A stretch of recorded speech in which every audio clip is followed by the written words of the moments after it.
how to avoid failing in trading. I have done this for a long time. I can tell you the most painful lessons are the ones that I resisted most. And you probably will do that too. As a developing student, as a break-even trader, a trader that maybe sometimes makes money and gets excited and then loses it. You're going to go through a lot of different pathways off the main well-beaten path that I'm laying in front of you. You're all going to try to do your own little thing. That's normal. But it's important for you to realize that,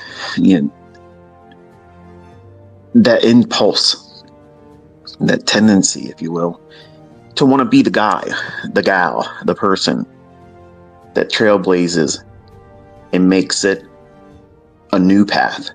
It branches off into a different direction, goes here, goes there. If you don't have the experience doing it,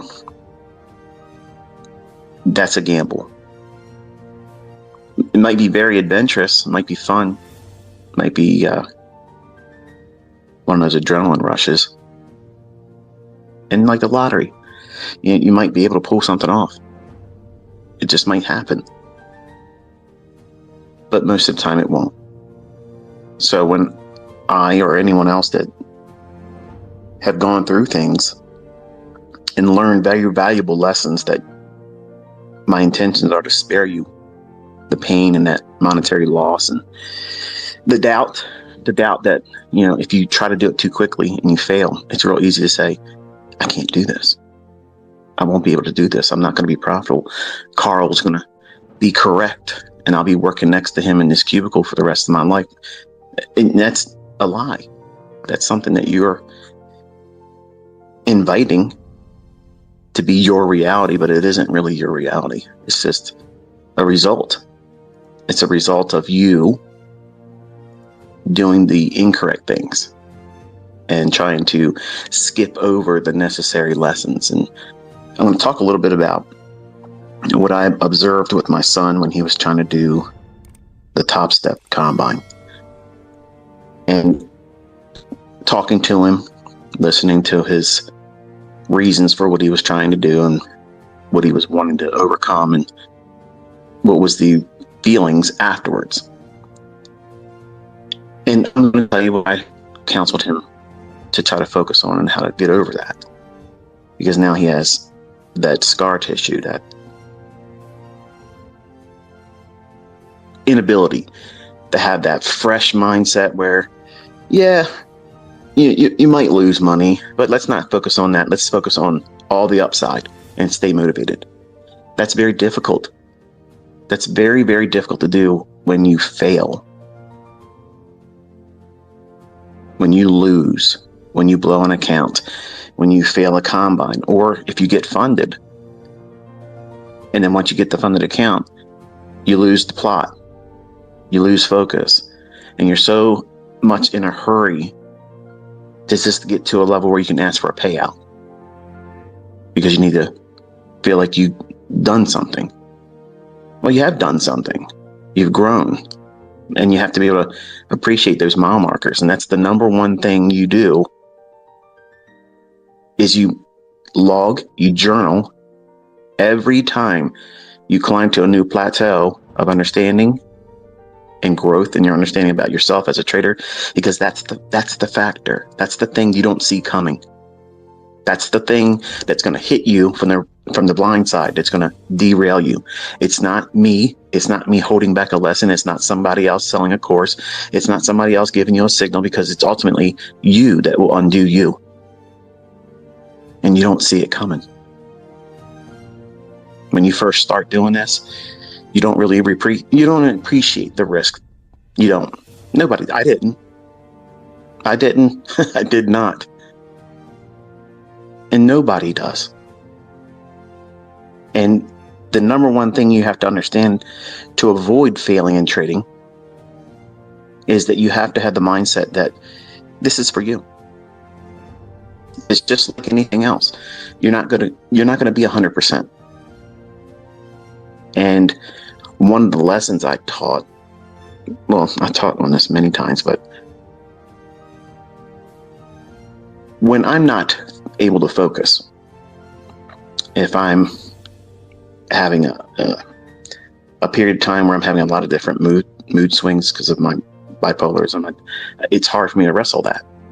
And sometimes because of real life, maybe a relationship issue that my wife and I are wrestling through because of a child, or it may be, like recently I lost one of my pets, and that is very hard for me.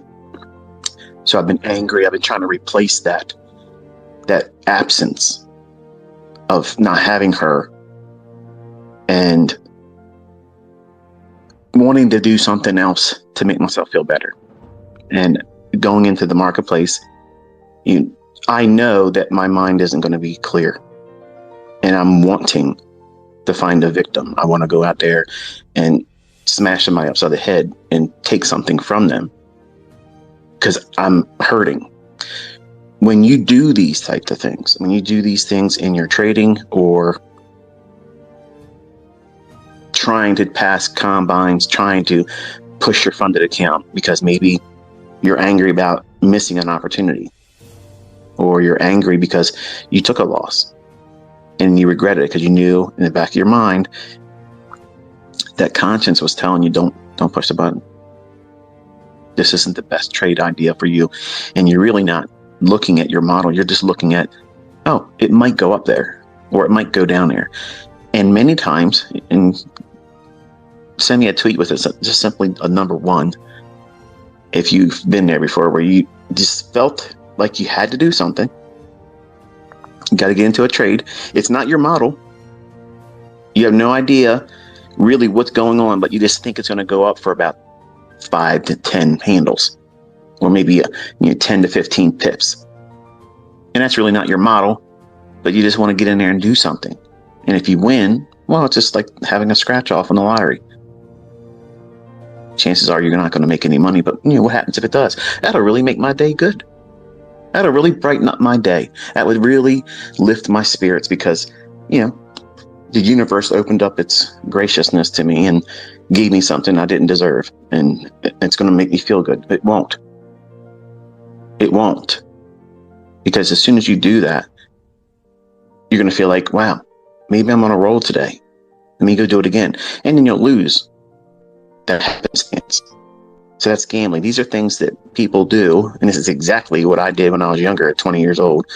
I did these things impulsively because I was not happy where I was at in my life. I wanted to get back with my first wife. I wanted to have more money. I wanted to have a sense of accomplishment. And I didn't want to do the things that I saw the rest of my family doing, which is work the rest of their life for nothing. And even though they had homes and they had automobiles, swimming pools, and they went on vacations, these individuals have always been, since then and still today, the most miserable people I've ever met in my life. So I didn't want to be like them. So the way you avoid failing in trading is not looking at temporary setbacks as definitive failure. That's the problem with why everyone wants to avoid a losing trade. Because you classify that as a failure. Well, not really, ICT. You're really making an extreme out of that. No, in your mind, that's exactly how you see a losing trade, a failure. No. That was a tax on your participation in the marketplace. You can't escape it. The tax man will come for every one of us. And as long as you're profitable, taxes are a nuisance. I could go on a long rant about that topic, but you can't avoid it. And if you spend your entire early part of your career worrying about what happens if you take a loss or losses or go into drawdown, you want to know what that feels like. But in the beginning, you're trying to do everything you can to avoid that, when that's the very thing that you need to have to test your mettle. You need to figure out who you are as a trader in that environment, because that is the battlefield. That's where it all happens, folks. The people that succeed and keep going and make more money and are consistently profitable over a long period of time. Not, let me just get a payout. Let me just get a payout. Let me get my certificate. Let me get up there on social media and say, I took out $1,000, $10,000, $25,000, whatever it is. Like that's the pinnacle of your career. And that's the visibility you have right now. When you first start, I need to get my first payout. When your whole mindset should be, I need to get myself sorted so that way my entire life is pursuing excellence. I'm not gambling. I'm not trying to go out there and trying to replace a discomfort, a depression. Like I'm physically depressed right now. And I wrestle with that. So I know if I go into the marketplace and I do what I'm capable of doing many times, which is club price over the head like a caveman and drag it back to my